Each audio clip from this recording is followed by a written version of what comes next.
Olá amigos, sejam bem-vindos a mais um vídeo do meu canal, eu sou o Lucas Knaip e vamos falar sobre a Fórmula 1, porque Valtteri Bottas renovou com a Mercedes. A Mercedes basicamente oficializa o sétimo e oitavo título do Hamilton, o sétimo basicamente garantido esse ano, e o oitavo título para o ano que vem, caso nada de extraordinário aconteça com a Ferrari e a Red Bull para conseguirem bater de frente. Mas a grande verdade é que a Mercedes está sem rivais esse ano, dificilmente terá rivais ano que vem, e dentro da equipe a gente tem um piloto que é muito melhor que o outro, o que torna o campeonato bem sem graça e bem pouco emocionante, como era na época até do mesmo do Rosberg e do Hamilton, que se a Mercedes tinha um carro muito melhor, pelo menos tinha dois pilotos na equipe brigando pela vitória quase o tempo todo. Isso é algo que não acontece atualmente. A gente vê hoje um piloto que se contenta muito em ser segundo piloto. O Bottas é um piloto que não se incomoda em ser segundo piloto, que não se incomoda em ser escudeiro. A gente viu muito disso nos últimos 3 anos dele pela Mercedes e vai ver muito disso este ano. Talvez não seja necessário, porque a Mercedes está muito à frente do que esteve nos outros anos, né, em relação às outras equipes, né, Ferrari e Red Bull principalmente. Então assim, o Bottas está lá basicamente para somar os pontos que a Mercedes precisa para ser campeão de construtores, e o Hamilton está lá para vencer corridas e ser campeão. Fica uma separação clara entre primeiro e segundo piloto. E eu acho assim, é muito simbólico que essa renovação venha logo após a pior corrida do Bottas no ano, que é o 11º lugar, em que ele não soube gerenciar bem os pneus. Tudo bem que é um problema que parece que a Mercedes está tendo mesmo de gerenciar os pneus. Aí ele não soube gerenciar os pneus, caiu para 11º, trocou os pneus lá, tentou colocar os pneus mais rápidos e não foi capaz de passar um Vettel com os pneus de 40 voltas. Eu fico assim, para mim o problema não foi ele cair para 11º, o fato é que ele não conseguiu fazer nada depois disso. Ele teve toda a condição de passar o Vettel e não passou. O Gasly fez com uma AlphaTauri, o Albon fez com uma Red Bull, ou seja, todos os carros inferiores conseguiram passar o Vettel naquela corrida e o Bottas não. O Bottas, que tinha uma Mercedes na mão, não conseguiu. Então fica aquele meio sentido assim, a Mercedes está renovando com esse cara para não tirar o Hamilton da zona de conforto. Por que eu falo? O Hamilton do jeito que é hoje é um piloto, fora da zona de conforto é outro. 2016 é uma boa prova disso, porque naquele ano ele teve erros, não estava conseguindo fazer grandes corridas de recuperação. Vai lembrar da China que ele caiu lá para trás? Ele só recuperou para sétimo. Vai lembrar, o Ricardo e o Raikkonen também tiveram que fazer corridas de recuperação e chegaram a ultrapassá-lo naquela corrida. O Hamilton não conseguiu passar o Felipe Massa naquela corrida. Então, era um piloto que tinha suas dificuldades, estava errando em largadas, estava cometendo erros em classificações. Ele se sentia pressionado pelo Rosberg e isso altera um pouco a mente do piloto. Porque sob pressão, o Hamilton comete erros. Em 2008 ele cometeu um erro na briga pelo título.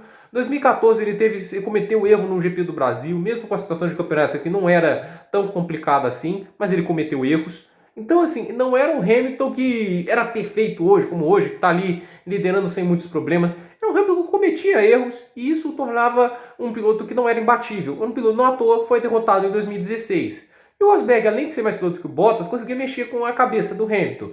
E o Hamilton, quando ele não está com a cabeça no lugar, ele se torna um piloto mais fácil de ser derrotado. Agora, o Bottas, ele está lá para garantir a estabilidade mental do Hamilton, para garantir que ele não vai ser ameaçado, que ele não vai ter problemas para vencer esse campeonato, que ele vai ser o escudeiro e quando precisar atrapalhar outros pilotos, ele vai. Em 2018 foi muito símbolo disso. Ele atrapalhou muito as Ferraris naquele ano, o Bottas. No GP da Itália, para segurar o Raikkonen, desgastar o pneu dele para o Hamilton passar. No GP da Hungria, segurando as duas Ferraris para que o Hamilton ganhasse sem problemas. Eu acho que todos esses GPs têm uma semelhança, tem uma diferença brutal com 2016. Porque em 2016 a gente viu o Rosberg na Hungria, no seu pior momento do campeonato, ficando apenas 1 segundo do ponto 8 do Hamilton. E na Itália, se não me engano, ele ganhou a corrida. Então assim, não é uma... É uma coisa que a gente vê. O Rosberg era capaz de andar no mesmo ritmo de corrida e superá-lo. E uma coisa que a gente vê, em 2016, o Rosberg ficou 30 segundos à frente do Hamilton. Teve seus problemas no Hamilton, mas 30 segundos é muito tempo. O Bottas, em 2019, levou 30 segundos do Hamilton num certo momento da corrida e só conseguiu ficar mais próximo porque teve safety car. A questão é, não consigo ver, em hipótese alguma, esse piloto superando o Hamilton. E isso é ruim para a Fórmula 1, porque hoje essa categoria vira uma categoria de dois carros. Porque a briga pelo título está entre dois carros, Hamilton e Bottas. Só que o Bottas está lá para ajudar o Hamilton. Então qual é a graça desse campeonato na briga pelo título? Sinceramente, tem gente que vê graça nisso.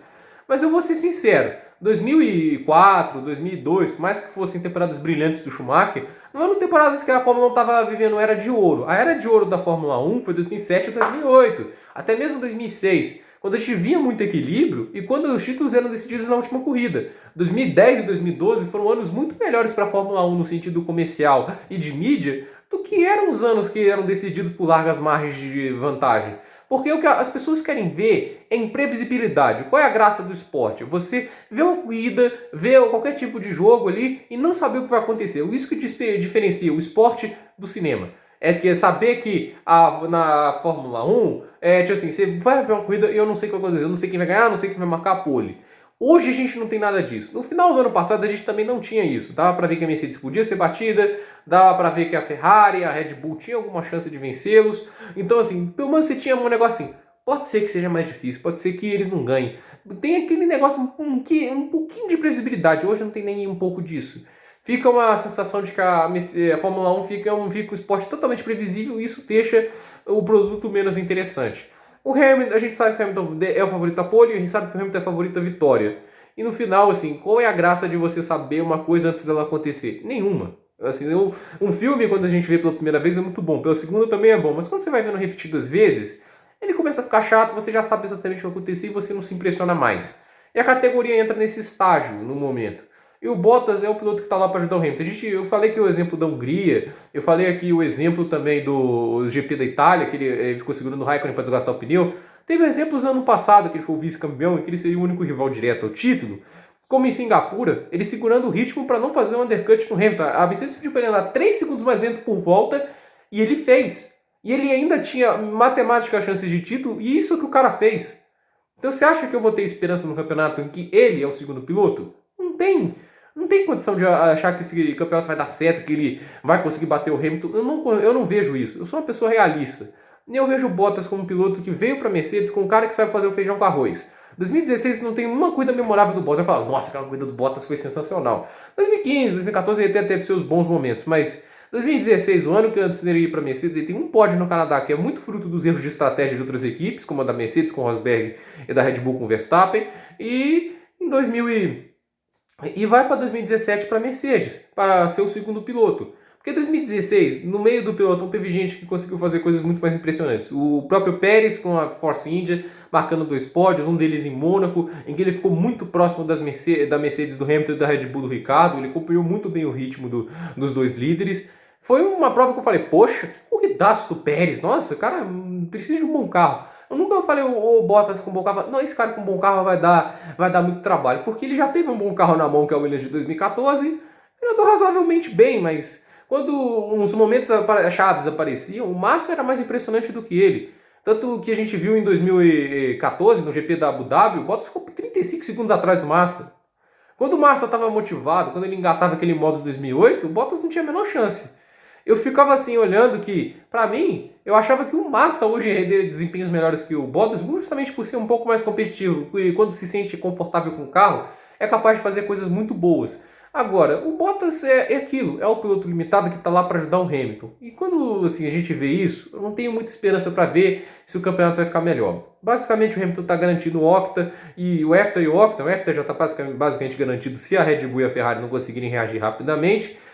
E a Fórmula 1 perde muita graça com isso sim. Eu não acho que isso é bom para o esporte. Não acho que assim, a dominância do Schumacher foi bom para o esporte. Não à toa, a FIA tentou, basicamente fez um ataque à Ferrari em 2005, quando proibiu as trocas de pneus. Porque era a principal força da Ferrari, eram os pneus Bridgestone que duravam os tempos certos dos stints. Né? A Bridgestone fazia um pneu para durar até o fim do stint, não é para durar a corrida toda. Isso gerava mais aderência. A Michelin tinha outros planos. Aí o que eles fizeram?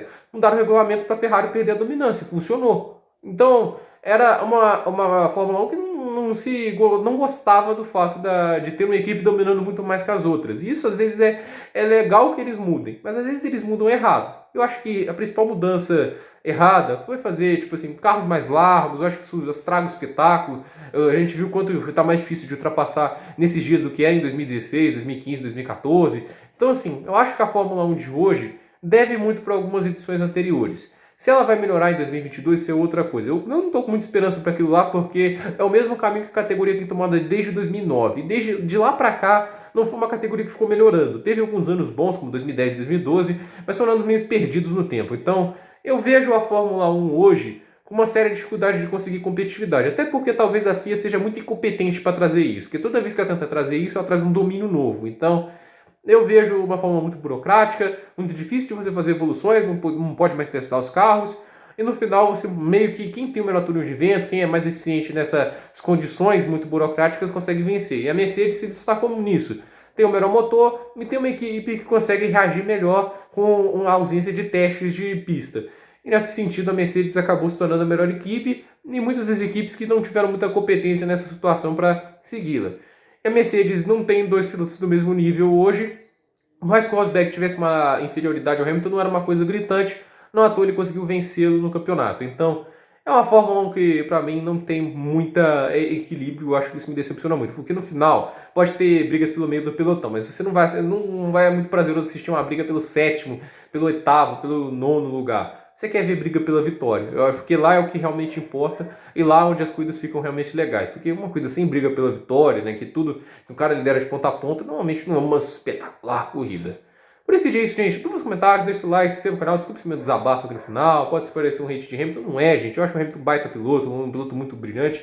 Ele não tá fazendo isso à toa. Eu só não acho que é o melhor da história. Eu acho que isso não acontece. Teve gente aí, teve até comentarista de Fórmula 1 que tentou igualar a vitória dele com um pneu furado em 2 terços de volta, a vitória do Senna em 91. Eu acho isso um absurdo, mas eu acho assim que a situação é tão fácil para ele que eu acho que eu não vejo isso com tanto brilho. Aí tem um companheiro que ajuda ele uma categoria que a Mercedes é muito melhor. Então eu não vejo isso de uma forma tão brilhante como os números sugerem ser. Por isso, gente, todos os comentários, deixe seu like, se inscreva no canal. Até o próximo vídeo.